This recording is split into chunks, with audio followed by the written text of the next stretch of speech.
আগামী শনিবার 1 জুন সপ্তম তথা শেষ দফার ভোট গ্রহণ। ঠিক তার আগে শেষবারের জন্য আজ বঙ্গে আসছেন প্রধানমন্ত্রী নরেন্দ্র মোদী। রয়েছে একটি রোড শো এবং দুটি নির্বাচনী জনসভা। আজ ভোট প্রচারে নরেন্দ্র মোদী 2024 সালের অষ্টাদশ লোকসভা নির্বাচনের আগে শেষ ভোট প্রচারে বঙ্গে আসছেন মোদী। বিস্তারিত জানবো, আমাদের সঙ্গে রয়েছেন আমাদের প্রতিনিধি সুচারু মিত্র। সুচারু, আজকে কি কি প্রচার সূচি রয়েছে, কখন কখন হবে প্রধানমন্ত্রীর এই প্রচার এবং রোড শো? দেখো, আজকে প্রথমেই অশোকনগরে যাবেন প্রধানমন্ত্রী নরেন্দ্র মোদী। দুপুর 1:30 থেকে 2টো নাগাদ অশোকনগরে নির্বাচনী জনসভা রয়েছে, এমন একটা স্থান সেখানে তিনি বেছে নিয়েছেন এবং সেখানে বিজেপির নির্বাচনী যিনি প্রার্থী রয়েছেন তার সমর্থনে সভা করবেন। এরপরে রয়েছে আরও একটি সভা এবং সেই সভা তিনি করবেন একেবারে বারুইপুরে, এবং বারুইপুরে সেই সভাতেও কিন্তু বিজেপি প্রার্থীর সমর্থনে সভা করবেন, যেখানে তিনি একদিকে যাদবপুরের প্রার্থী অনির্বাণ গাঙ্গুলি, অন্যদিকে দক্ষিণ কলকাতার প্রার্থী দেবশ্রী চৌধুরীকেও ওই মঞ্চে উপস্থিত থাকতে বলেছেন। হাতে যেহেতু সময় কম, তাই একই জনসভা থেকে 2-3জন নির্বাচনী প্রার্থীর হয়ে সমর্থন করবেন এবং জনসভা করবেন প্রধানমন্ত্রী নরেন্দ্র মোদী। আমরা এসে দেখেছি এর আগে যতবার প্রধানমন্ত্রী সভা করেছেন লাগাতার তৃণমূল কংগ্রেসের বিরুদ্ধে দুর্নীতির অভিযোগ করেছেন এবং ইন্ডিয়া জোটের বিরুদ্ধে একাধিকবার অভিযোগ করেছেন, দুর্নীতি ইস্যুকে হাতে রেখেছেন। এবারের এই জনসভাতে তিনি কি বলেন সেটা দেখার।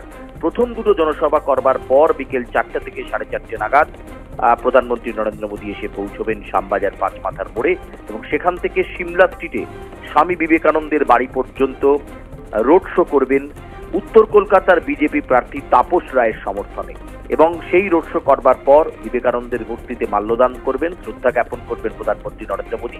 গোটা কর্মসূচিটা শেষ হতে হতে সন্ধ্যে 7টা বাজবে বলেই জানা যাচ্ছে।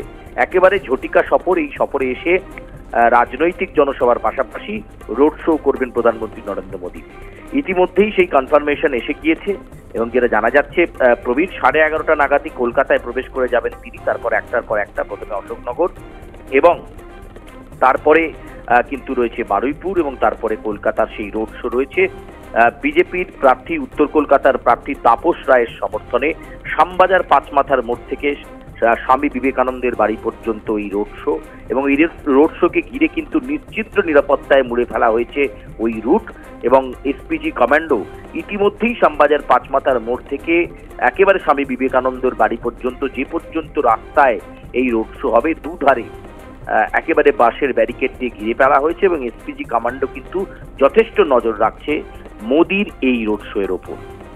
সুচারু, নেতাজি সুভাষচন্দ্র বোস থেকে শুরু করে স্বামীজিকে ছুঁয়ে দেখবার ঠিক আগে ঐতিহাসিক মায়ের বাড়ি, যা বাগবাজারের উদ্বোধন কার্যালয় নামে পরিচিত, সেখানেও কি যেতে পারেন, কোনো সম্ভাবনা রয়েছে?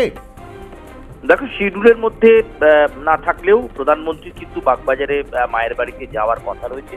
অল্প কিছুক্ষণ সেখানে শ্রদ্ধা নিবেদন করার কথা রয়েছে, তবে সবটাই নির্ভর করছে তার শিডিউলের ওপর, কত তাড়াতাড়ি তিনি জনসভাগুলো শেষ করছেন এবং তারপর পরের জনসভায় যাচ্ছেন।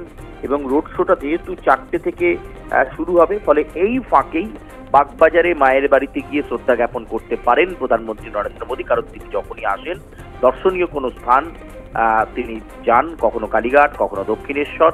এবারে কিন্তু বাগবাজারে যাওয়ার একটা কথা শোনা যাচ্ছে। আবারও বলবো, ঘোষিত শিডিউলের মধ্যে না থাকলেও অসমর্থিত সূত্রে খবর, প্রধানমন্ত্রী কিন্তু বাগবাজারে মায়ের বাড়ি শ্রদ্ধা জানাতে যাবেন বলেই আমরা জানতে পারছি। ধন্যবাদ আমাদের সঙ্গে থাকবার জন্য সুচারু। কথা বলছিলাম আমাদের প্রতিনিধি সুচারু মিত্রর সঙ্গে।